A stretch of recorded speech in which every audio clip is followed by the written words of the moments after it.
The sun had long since fallen out of the sky by the time Josh finished giving Kyle the scoop on Fractal's Define Nano S. Kyle gave his familiar nod of approval as he admired his friend's work, fighting the urge to flail his arms like a marionette on speed, which had long been his trademark. Actually, he kind of nailed you there. You know what, whatever. Where do the drives go in this thing? They're back here. Flushed with emotion, they stared longingly into each other's eyes. Emotion? Longingly? There was no longingly. Okay, let's just try to... Yeah, right. I mean, okay. So, what else can we stuff in this thing? No. Kyle's Freudian slip betrayed his true emotions, his heart taking over for his mind. Choose your own adventure with the Define Nano S from Fractal Design. The case offers custom water cooling options, full-size hardware support, and top-class cable management in a compact design. Click the link in the description for more info. What's up, guys? So with the recent launch of the RX 480, AMD has focused heavily on bringing virtual reality to the masses by promising a VR-capable graphics card at the $200-ish price point. Meanwhile, Nvidia continues their use of deep learning technology to find the meaning of MSRP. Up until now, we've been seeing VR builds popping up online ranging anywhere from $700 to $1,000, which isn't exactly in reach for the majority of gamers, at least when you're my height. So it got me thinking, as dangerous as that sounds, if we were to use the RX 480 and follow the minimum recommended specs for the Oculus Rift and HTC Vive, what's the absolute least amount of money we could spend on a VR-ready PC? And inevitably, what kind of experience could I hope to achieve in VR for games? Well, instead of building a fresh system from the ground up, I instantly turned to my Black Friday build that I put together last November for just $400, albeit with the help of some killer Black Friday and Cyber Monday deals. The rig sported an FX 6300, 8 gigs of RAM, and a Radeon HD 7950 packed snugly inside the Fractal Design Core 1000. With all those holiday savings out of the picture, however, I had to make a few part changes to maintain the low cost of the build while hitting those minimum VR specs. So I swapped out the CPU for an FX 8350, changed the Corsair CX power supply for an EVGA 430-watt unit, tossed out the G-Scale RAM for some cheaper HyperX Fury modules in the same capacity, and of course replaced the 7950 with the RX 480 8GB reference model. What I was left with, apart from more empty retail boxes, was a $555 PC that was fully VR ready, at least on paper and according to the 6.7 score in our Steam VR performance test. Now, if I'm being fully transparent, you might think I was a ghost.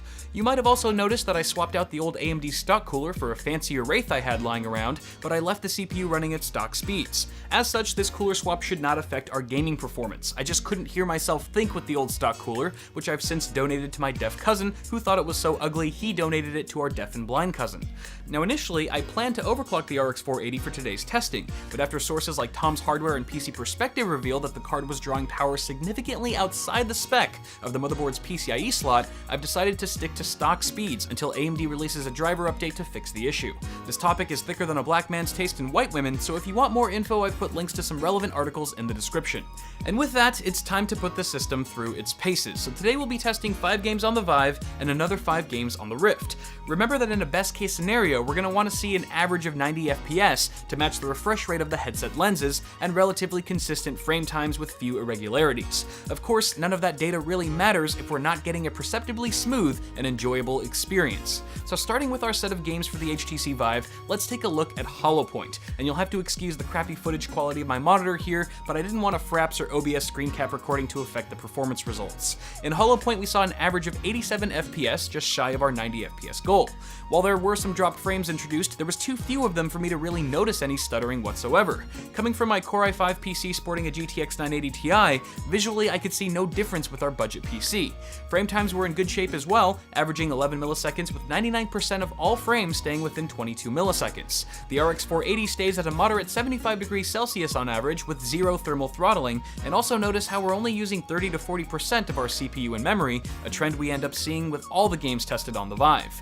Things go a bit haywire when we switch over to Hover Junkers though, averaging 69 FPS with inconsistent frame times. The data points are nowhere nearly as grouped together as we saw in Hollow Point, indicating frequent instances of judder and frame drops that made the experience less than ideal. Job Simulator brings us back to solid gaming with 85 FPS on average, which again we're losing some frames here but not enough to perceptibly notice, so this game was a super smooth run through in our headset. Similar results were had in Space Pirate Trainer averaging 85 FPS and consistent frame times across the board. This game was an absolute joy to play on our poor man's PC. Saving our most graphically demanding Vive title for last, the Gallery Call of the Starseeds scored just 60 FPS on average, with frame time plot points that are are divided worse than a bad boob job. Frame time variants constantly switch between 11 and 22 milliseconds, plaguing the game with constant judder and making the overall experience quite unpleasant. On a side note, it's worth mentioning that the gallery utilized over 5 gigs of VRAM, so there is a fair chance that the 4 gig RX 480 will be constrained for memory buffer at some point when playing VR.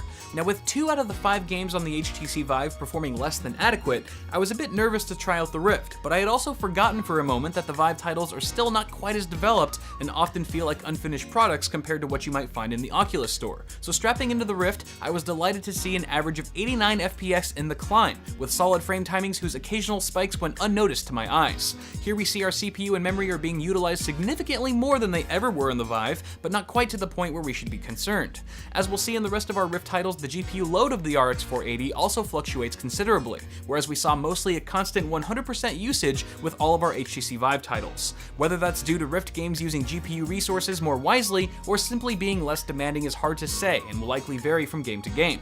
Valkyrie was another title that showed great results, 88 FPS on average, and delivering a tightly grouped set of frame times that paved the way for an incredibly immersive and smooth experience. The game scored horribly, however, in my motion sickness test. Again, with Apollo 11, we see a strong average FPS and beautiful frame times, with the 99th percentile scoring just 12 speedy milliseconds. Sounding like a broken record now, Lucky's Tale was a walk in the park, yielding solid numbers all around while barely taxing the hardware of our VR beater rig. Finally, in Oculus Dream Deck, we only saw an 81 FPS average, our lowest score on the Rift. We shouldn't hold those extreme frame time spikes against it though, since that data is a result of the screen going black when switching between scenes in the demo.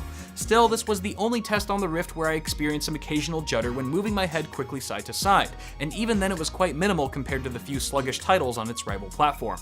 Overall, it appears that our humble PC here delivers a rich and fluid VR experience for the Oculus Rift, but tends to be more hit or miss when it comes to the HTC Vive.